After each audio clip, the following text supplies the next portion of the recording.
Greetings mga migs, welcome back sa Boy na Salita TV. So ito yung mga bagong products natin mga migs, mga authentic freshwater pearl po siya mga migs. So hindi po ito plastic mga migs ha. Klarong-klaro po ang kanyang grooves. So ang ibig sabihin po ng perlas ay kadalisayan and fertility.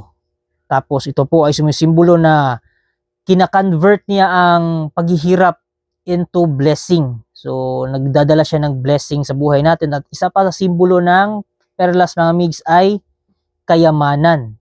Ito po ay nag-a-attract ng kayamanan. At syempre, ang perlas mismo ay kayamanan mga migs. Dahil sa tumatagal yung panahon, hindi siya nasisira, lalong tumataas yung kanyang value mga migs. Itong may pendant na Evil Eye, sterling silver po siya mga migs. Ito po ay may pearl sa gitna. So malaki yung pearl niya, nasa mga 12 mm.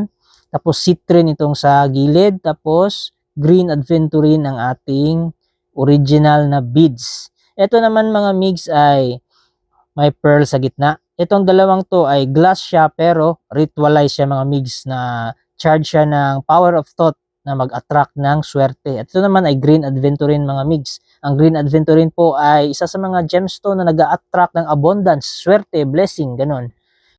Ito po ay Hand of Fatima. Sterling silver din siya po, hindi nagka-tarnish. Original pearl natin. Tapos stretchable siya. Yan.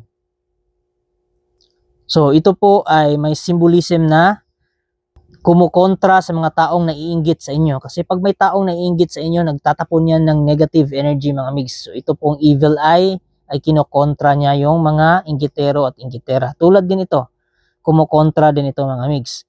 Ang design nito is may mga maliliit, tapos may malaki, ganyan, tapos mga maliliit.